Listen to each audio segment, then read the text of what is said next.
ఈరోజు వీడియోలో hypertext markup language గురించి తెలుసుకుందాం. లాస్ట్ వీడియోలో ఫుల్ స్టాక్ డెవలప్మెంట్ అంటే ఏంటి, ఫ్రంట్ ఎండ్ అంటే ఏంటి, బ్యాక్ ఎండ్ అంటే ఏంటి, ఫ్రంట్ ఎండ్లో హెచ్టిఎంఎల్, సిఎస్ఎస్, జేఎస్ ఇలా 3 లాంగ్వేజెస్ ఎందుకు యూజ్ చేయాలి అండ్ బ్యాక్ ఎండ్కి సంబంధించి కూడా కొంచెం ఇన్ఫర్మేషన్ చెప్పాను. మీరు ఆ వీడియో కనుక చూడకపోతే చూడండి.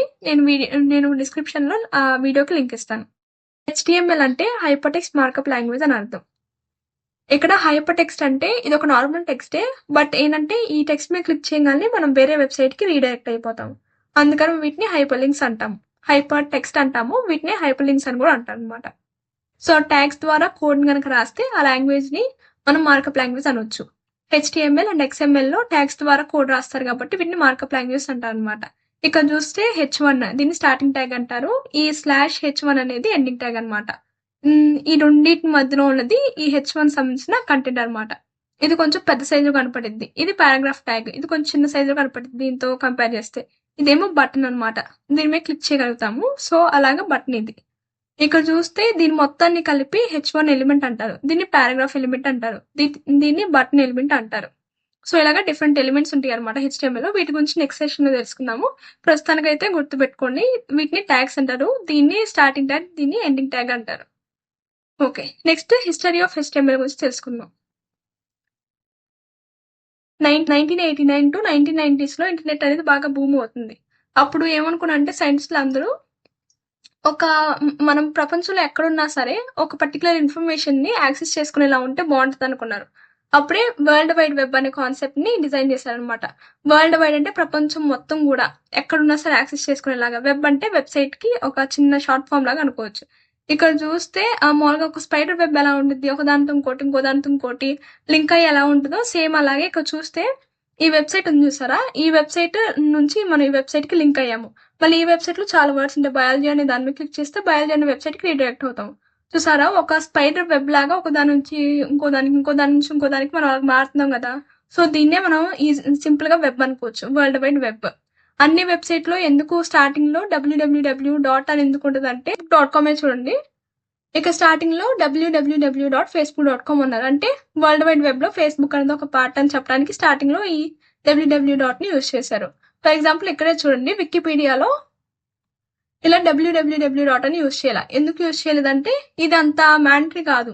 స్టార్టింగ్ లో ఇది ఒక వెబ్ లో ఒక పార్ట్ అని చెప్పడానికి ఇలా యూజ్ చేసేవాళ్ళు. లేటర్ ఆన్ ఏంటంటే చాలా కంపెనీస్ కి పెద్ద ఇంట్రెస్టింగ్ అనిపించక అది వదిలేసి మిగిలిన వాళ్ళ డొమైన్ నేమ్ మాత్రమే పెట్టుకుంటున్నాను అనమాట. సో ఇలాగైనా మన వెబ్సైట్స్ ని నేమ్ ఇచ్చుకోవచ్చు, లేదా ఇలా సింపుల్ గానే ఇచ్చేసుకోవచ్చు. ఓకే, సో ఆ టీమ్ బర్నర్స్లీ ఆయనకి ఒక వర్క్ ఇచ్చారనమాట, వరల్డ్ వైడ్ వెబ్ ని డిజైన్ చేయమని. అందులో పార్ట్గా HTML అని చెప్పి లాంగ్వేజ్ ని డిజైన్ చేశారు. ఈ పర్టికులర్ లాంగ్వేజ్ ఎవరికి అర్థమైంది అంటే బ్రౌజర్ అని చెప్పి ఒక సాఫ్ట్వేర్ అర్థమైంది. క్రోమ్ ఉంది కదా, క్రోమ్ ఒక బ్రౌజర్ అనమాట. ఇలాంటి ఒక సాఫ్ట్వేర్ కి HTML అనే లాంగ్వేజ్ అర్థమైంది. ఇక్కడ చూస్తే ఇక్కడ ఒక వెబ్సైట్ ఉంది కదా, వరల్డ్ వైడ్ వెబ్ అని. ఇది ప్రపంచంలోనే ఫస్ట్ వెబ్సైట్ అనమాట. ఈ టీమ్ బర్నర్స్లీ అనే ఆయన ఈ వెబ్సైట్ ని క్రియేట్ చేశాడు. దానికి సంబంధించిన URL ఇది. మీరు ఇప్పుడు కూడా బ్రౌజర్ లోకి వెళ్ళి ఈ URL కనుక టైప్ చేస్తే మీరు ఆ పర్టికులర్ వెబ్సైట్ కి రీడైరెక్ట్ అవుతారు. చూడటానికి చూసారా ఫస్ట్ వెబ్సైట్ ఎంత సింపుల్ గా ఉందో. ఇక్కడ ఒక హెడ్డింగ్ ట్యాగ్, ఇవన్నీ కూడా పారాగ్రాఫ్ ట్యాగ్స్, వీటిని యాంకర్ ట్యాగ్స్ అంటారు. యాంకర్ ట్యాగ్స్ తో వీటిని మనం క్రియేట్ చేయొచ్చు, ఈ హైపర్ లింక్స్ అనే వాటిని. సో ఇలా చాలా సింపుల్ గా ఉంది. లేటర్ ఆన్ ఏంటంటే చూడటానికి కొంచెం అందంగా అండ్ ఇంటరాక్టివ్ గా ఉండటానికి CSS అండ్ JS ని కూడా యాడ్ చేయడం స్టార్ట్ చేశారు. అంటే మనం మన బ్రౌజర్ కి ఇలాంటి కోడ్ ఇస్తే మనకి తిరిగి ఇలాంటి కోడ్ ని చూపించింది అనమాట. సో ఇది ఇంటర్ప్రిట్ చేసిద్ది ఆ HTML కోడ్ ని. ఇప్పుడు శాంపుల్ గా ఒక HTML కోడ్ ని టైప్ చేసి ఎలా వస్తుంది అవుట్పుట్ అనేది చూద్దాము. ఇప్పుడు నోట్ ప్యాడ్ ఓపెన్ చేసి నేను H1 ఐఎమ్ హెడ్డింగ్ ట్యాగ్ అని ఇస్తున్నాను. అండ్ హెడ్డింగ్ ట్యాగ్ ని మనం క్లోజ్ చేస్తాం. ఓకే, ఇప్పుడు next paragraph. I'm para tag అని ఇస్తున్నాను. ఓకే ఓకే ఓకే, సో ఇప్పుడు మనం సేవ్ చేద్దాం. సేవ్ చేసేటప్పుడు నార్మల్ టెక్స్ట్ ఫైల్ లాగా మనం సేవ్ చేయకూడదు. ఎలా చేయాలంటే ఏదో ఒక సమ్ ర్యాండమ్ నేమ్ ఇచ్చేసుకోండి. మై ఫస్ట్ వెబ్సైట్ అని ఇస్తున్నాను, మై ఫస్ట్ వెబ్సైట్. తర్వాత మనం ఒక ఎక్స్టెన్షన్ అనేది ఇవ్వాలి. ఇప్పుడు .txt అని .py అని, .java అని చెప్పి ఎక్స్టెన్షన్స్ ఉన్నాయి కదా. డాక్యుమెంట్ ఫైల్స్కి అయితే .doc అని, ఎక్సెల్ ఫైల్స్కి అయితే XLS అని, పీపీటీస్కి అయితే కనుక .ppt అని చెప్పి అలా ఈ ఎక్స్టెన్షన్స్ని మనం ఇక్కడ ఇవ్వాలన్నమాట. ఇలాగా బ్రౌజర్కి అర్థమయ్యే ఎక్స్టెన్షన్ ఏంటి అంటే .html అనే ఎక్స్టెన్షన్ బ్రౌజర్కి అర్థమైంది. ఇక్కడ చూస్తే మనం టెక్స్ట్ డాక్యుమెంట్ కనుక ఇలాగే ఉంచేసాం అనుకుంటే టెక్స్ట్ డాక్యుమెంట్ లా సేవ్ అయింది. కాబట్టి కిందకు వెళ్ళి ఆ టైప్ ఆల్ ఫైల్స్ లోకి వెళ్ళి అప్పుడు .html అని ఇవ్వాలి. ఇచ్చి అప్పుడు సేవ్ క్లిక్ చేయడం వల్ల మనకు అది చూడండి మన బ్రౌజర్ లో మై ఫస్ట్ వెబ్సైట్ అనేది క్రియేట్ అయింది. సో అప్పుడైతేనే ఇది HTML డాక్యుమెంట్ అనేది రికగ్నైజ్ చేసేది. మనం దీన్ని డబుల్ క్లిక్ చేసి చూస్తే చూడండి ఒక హెడ్డింగ్ ట్యాగ్, ఇది ఒక పారాగ్రాఫ్ ట్యాగ్. ఓకే, ఇప్పుడు నేను మళ్ళీ చేంజెస్ చేయాలి అంటే కనుక ఈ పర్టికులర్ డాక్యుమెంట్కి నేను రైట్ క్లిక్ ఇచ్చి ఓపెన్ విత్ అని చెప్పి నోట్ ప్యాడ్ కాబట్టి నోట్ ప్యాడ్లో ఓపెన్ చేస్తాను. ఓకే, ఇక్కడ మళ్ళీ చేంజెస్ చేసుకోవచ్చు. ఫర్ ఎగ్జాంపుల్ ఇక్కడ ట్యాగ్స్ అని ఇస్తాను, సేవ్ చేస్తున్నాను, మినిమైజ్ చేసి డబుల్ క్లిక్ చేయొచ్చు. సరే ట్యాగ్స్ అని వచ్చింది. అలాగా ఇలా క్లిక్ చేసినా రిఫ్రెష్ అయ్యిద్ది అనమాట. అంటే ఇప్పుడు ఉంది ట్యాగ్ అని మాత్రమే వచ్చింది. ఇప్పుడు రిఫ్రెష్ చేస్తే లేటెస్ట్ కోడ్ ఏదైతే ఉందో దాంతో రీప్లేస్ అయ్యిద్ది అనమాట. సో ఇలా రిఫ్రెష్ చేసుకోవచ్చు. మన ట్యాబ్ అనేది F5 క్లిక్ చేసినా కానీ రిఫ్రెష్ అయ్యిద్ది.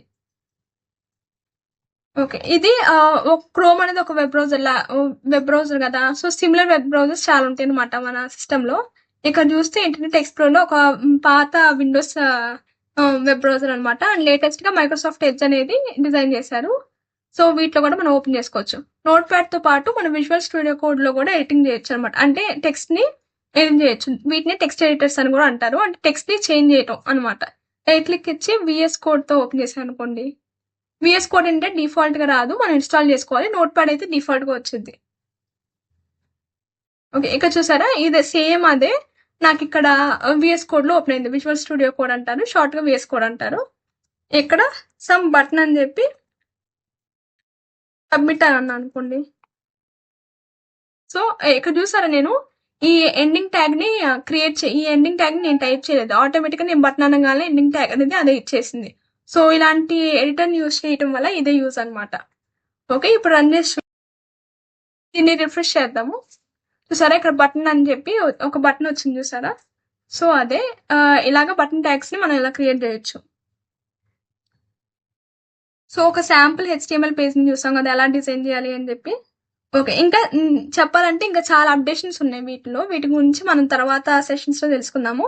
బేసిక్ గా అయితే మనం ఇలా ట్యాగ్స్ రాయగానే ఆ పర్టికులర్ ట్యాగ్స్ ని మనకి ఎలా చూపించాలి అనే విషయం వెబ్ బ్రౌజర్ లో స్పెసిఫిక్ గా ఉంటది అనమాట. అంటే వెబ్ బ్రౌజర్ అర్థం చేసుకోవాలి ఇది కోడ్ ని.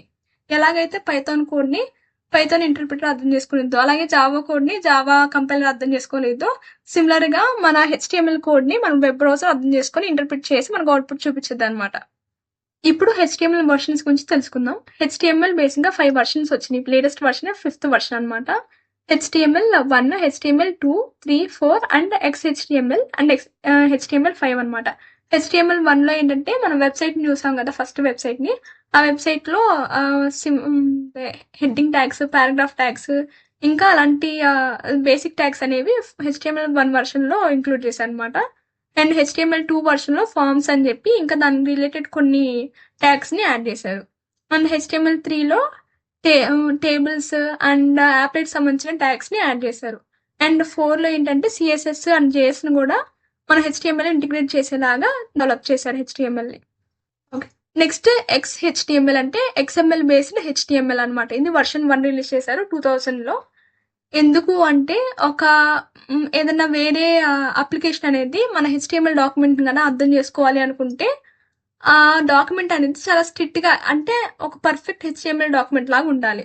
ఇప్పుడు చూసారా ఇక్కడ ఇది పర్ఫెక్ట్ HTML డాక్యుమెంట్ కాదు. ఎందుకు కాదు అనే విషయం నేను తర్వాత చెప్తాను. అండ్ దానికి స్ట్రిక్ట్ రూల్స్ ఎలా ఉంటాయంటే, ఫర్ ఎగ్జాంపుల్ ఇక్కడ చూస్తే నేను H1 అని చెప్పి స్మాల్ ఇచ్చాను, అసలు అయితే స్మాల్ ఇవ్వాలి. ఇక్కడ నేను క్యాపిటల్ ఇచ్చి సేవ్ చేస్తాను. సేవ్ చేసి వెళ్ళి డబుల్ క్లిక్ ఇస్తున్నాను. చూసారా అయినా కానీ నాకు డిస్ప్లే అయింది, ప్రాబ్లం ఏమి లేకుండా ఈజీగా డిస్ప్లే అయింది కదా. సో ఇలాంటి వాటిని మన HTML అనేది పెద్ద పట్టించుకోదు అనమాట. అంత స్ట్రిక్ట్ రూల్స్ లేవు కాబట్టి పట్టించుకోదు.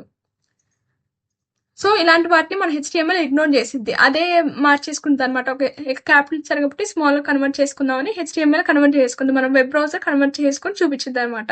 అప్లికేషన్స్ ఈ HTML ని రీడ్ చేయాలి అనుకున్నప్పుడు అలా ర్యాండమ్గా ఉండడానికి కుదరదు అనమాట. అవి పర్ఫెక్ట్గా ఉండాలని చెప్పి XHTML ని డిజైన్ చేశారు. దీంట్లో ఏంటంటే స్ట్రిక్ట్ రూల్స్ ఉంటాయి. మనం అలా క్యాపిటల్ స్మాల్ ఎలా పడితే అలా ఇస్తే మనకు డిస్ప్లే అవ్వదు. సో అలాంటి రూల్స్తో XHTML డిజైన్ చేశారు. అండ్ ఫ్లెక్సిబుల్గా ఉండటానికి అంటే హ్యూమన్ రీడబుల్గా అంటే మనం చేసే మిస్టేక్స్ని వెబ్ బ్రౌజర్ అర్థం చేసుకొని కోడ్ని చేంజ్ చేసేలాగా HTML5ని డిజైన్ చేశారనమాట. అండ్ ఇప్పుడు మనం యూజ్ చేసే లేటెస్ట్ వర్షన్ ఈ HTML5. ఇందులో చాలా రకాల కొత్త ట్యాగ్స్ అండ్ చాలా కొత్త ఫీచర్స్ అనేవి యాడ్ చేశారు. వాటిని మనం ముందు ముందు తెలుసుకుందాం. ప్రస్తుతానికి అయితే గుర్తుపెట్టుకోండి, HTMLలో ఈ 5 వర్షన్స్ అనేవి ఉన్నాయి. అండ్ HTML5 అనేది లేటెస్ట్ వర్షన్. దీన్ని 2014లో రిలీజ్ చేశారు. ఓకే, ఒక శాంపుల్ HTML కోడ్ని ఇప్పుడు అర్థం చేసుకోవడానికి ట్రై చేద్దాము. ఇక్కడ చూడండి, డాక్ టైప్ అని ఉంది కదా, ఇది ఫస్ట్ ట్యాగ్ అనమాట. ఇదేంటంటే ఇవన్నీ కూడా HTML ట్యాగ్స్, ఈ లోపల ఉన్నవన్నీ కూడా HTML ట్యాగ్సే. కానీ డాక్ టైప్ HTML అనేది మాత్రం HTML ట్యాగ్ కాదు. ఇదేంటంటే ఒక బ్రౌజర్కి సంబంధించిన ఒక ట్యాగ్. మనం బ్రౌజర్కి చెప్తున్నాం అనమాట ఈ డాక్యుమెంట్ ఏ టైప్ అంటే HTML టైప్ అని చెప్తున్నట్టు. ఓకే, మరి మనం .html ఇస్తున్నాం కదా, ఎందుకు అంటే అది ఓఎస్కి సంబంధించిన అనమాట. ఓఎస్ అర్థం తీసుకుంది. ఓకే, .html ఉంది కాబట్టి దీన్ని మనం వెబ్ బ్రౌజర్కి ఇవ్వాలి ఈ కోడ్కి సంబంధించి అని చెప్పి వెబ్ బ్రౌజర్ అర్థం చేసుకుంది. ఈ డాక్ టైప్ HTML అని చెప్పి ఇంకా స్పెసిఫిక్గా ఎందుకు అంటే HTML5 వర్షన్ సంబంధించిన కోడ్ ఇది అని చెప్పడం అనమాట. అదే HTML4 కానీ 3 కానీ 2 కానీ ఏంటంటే పబ్లిక్ అని చెప్పి ఒక అట్రిబ్యూట్ ఇవ్వాలి. దాని గురించి మనకు అవసరం లేదు. ప్రస్తుతానికైతే గుర్తుపెట్టుకోండి, 2014 నుంచి లేటెస్ట్ వర్షన్ HTML5 రిలీజ్ అయింది. అప్పటి నుంచి మనం ఈ డాక్యుమెంట్ టైప్ అనేది ఇంపార్టెంట్ అనమాట. ఈ ట్యాగ్ని మనం యాడ్ చేయడం వల్ల ఏంటంటే వెబ్ బ్రౌజర్ చెప్తున్నాము ఇది HTML5 సంబంధించిన కోడ్ అని చెప్పి. అదే మనం కనుక ఈ ట్యాగ్ని యాడ్ చేయకపోయాం అనుకోండి, సింపుల్ కోడ్ అయితే కనుక అలాంటి ప్రాబ్లం ఉండదు. కానీ ఒకసారి మనం లేటెస్ట్ వర్షన్ సంబంధించిన చాలా ట్యాగ్స్ని కొన్ని అట్రిబ్యూట్స్ని యూజ్ చేస్తాం కదా, అలాంటి టైంలో మనకు ప్రాబ్లం వచ్చే అవకాశం ఉంది. కాబట్టి ఈ ట్యాగ్ని యాడ్ చేయడం అనేది మ్యాండటరీ. అండ్ ఇది browser related tag, HTML related tag కాదు. ఓకే, నెక్స్ట్ ఇది HTML శాంపుల్ కూడా ఎలా ఉంటుందంటే, ఫస్ట్ ఇక్కడ ఏంటంటే HTML లోపలే రాస్తాం మనం ఏది రాస్తాం కానీ. అండ్ HTML 2 పార్ట్స్ ఉంటాయి, హెడర్ అండ్ బాడీ అని చెప్పి 2 ట్యాగ్స్ ఉంటాయి. ఈ హెడర్ లోపల మనం రాసేది ఏదైనా సరే మనకు కనిపించదు అనమాట. ఇది జస్ట్ బ్రౌజర్ కోసం అని రాస్తాం. బ్రౌజర్కి మనం మన వెబ్సైట్ గురించి ఇన్ఫర్మేషన్ ఇవ్వడానికి రాస్తాం అనమాట. అండ్ నెక్స్ట్ ఈ బాడీలో ఉన్నది మాత్రమే మనకి వెబ్సైట్ ఎలా ఉంటుంది అనేది ఈ బ్రౌజర్లో రాసే కోడ్ని బట్టి బేస్ అయి ఉంటుంది అనమాట. ఓకే, ఇక్కడ lang =en అని ఇచ్చాం కదా, అంటే ఈ వెబ్సైట్ ఉన్న ఈ వెబ్సైట్ లోపల అంటే ఈ H1 అనే ట్యాగ్ లోపల అండ్ ఈ పారాగ్రాఫ్ లోపల మనం రాసే లాంగ్వేజ్ ఏ టైప్ అంటే ఇంగ్లీష్ అని చెప్పి చెప్తున్నట్టు అనమాట. lang =en అన్నాం అంటే. అదే మన తెలుగు కంటెంట్ కానీ రాస్తుంటే TE అని, అది హిందీ రాస్తుంటే HI అని చెప్పి అలా ఇస్తాం అనమాట. ఎందుకు అలా ఇస్తాము అంటే సెర్చ్ ఇంజిన్ ఆప్టిమైజేషన్ కోసం. సెర్చ్ ఇంజిన్ ఆప్టిమైజేషన్ అంటే ఫర్ ఎగ్జాంపుల్ ఇక్కడ చూడండి, నేను అబౌట్ ఫ్రూట్ ఇన్ తెలుగు అని టైప్ చేశాను.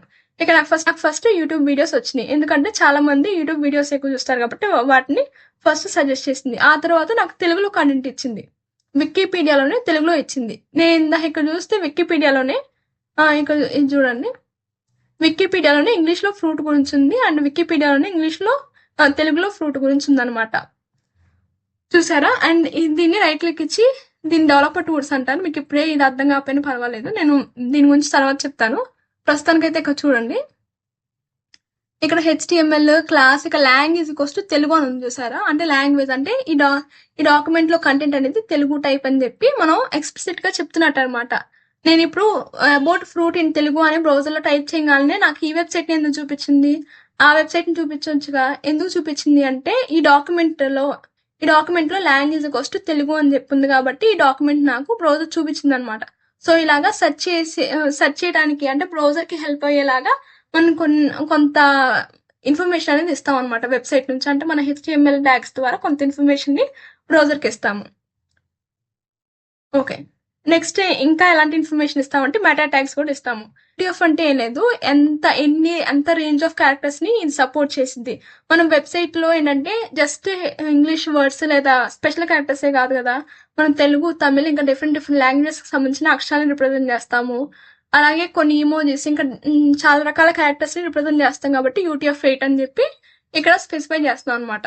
UTF-8కి సంబంధించిన ఎన్కోడింగ్ని యూజ్ చేసింది అని. నెక్స్ట్ వ్యూ పోర్ట్ అంటే మన స్క్రీన్ ఉంటుంది కదా, ఈ స్క్రీన్ విడ్త్తో డిస్ప్లే చెయ్యి. ఈ స్క్రీన్ కనుక ఫర్ ఎగ్జాంపుల్ ఈ వెబ్సైట్ని ఫోన్లో ఓపెన్ చేశాను అనుకోండి, ఫోన్ విడ్త్కి దీన్ని సైజ్ తగ్గించేస్తుంది అనమాట. So Zoom in Zoom out చేసుకొని చూసుకోవాలి. అలాగా అంటే స్క్రీన్ తగ్గట్టుగా వెబ్సైట్ ని ఓపెన్ చెయ్యి అని చెప్పి వెబ్సైట్ కి మనం వెబ్ బ్రౌజర్ కి చెప్తున్నట్టు అనమాట.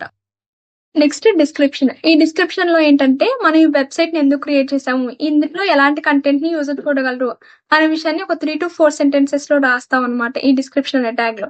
అండ్ నెక్స్ట్ ఈ కీవర్డ్స్ ఏంటంటే యూజర్ ఎలాంటి కీవర్డ్స్ ని బ్రౌజర్ లో సెర్చ్ చేసినప్పుడు ఈ వెబ్సైట్ ని రిజల్ట్ గా చూపించాలి అనే కీవర్డ్స్ అన్నిటిని మనకు లిస్ట్ చేస్తాము.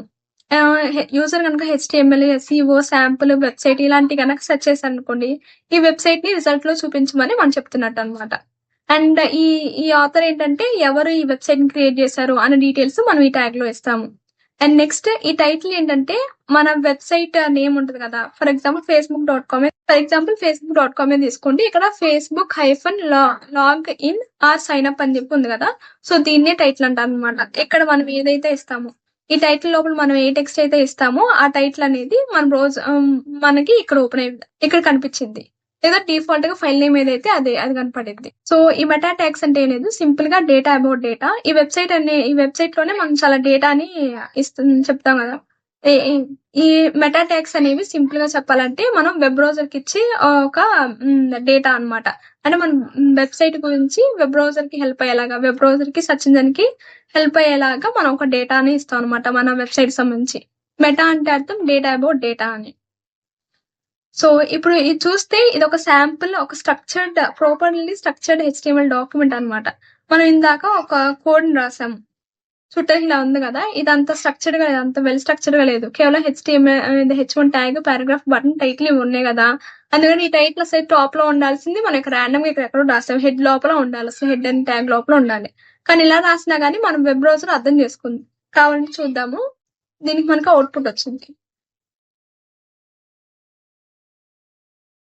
ఇక్కడ చూస్తే ఇక్కడ ఈ హలో అనేది మన యొక్క టైటిల్ లో ఇచ్చాం.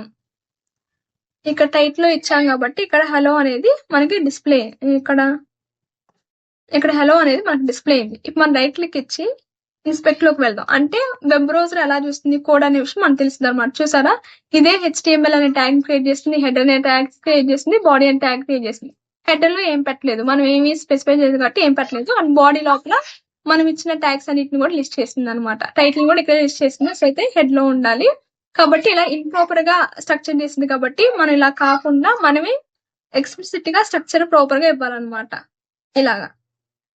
ఇలా ఇస్తే వెబ్ బ్రౌజర్ అనేది ప్రాపర్ గా డిస్ప్లే చేసింది.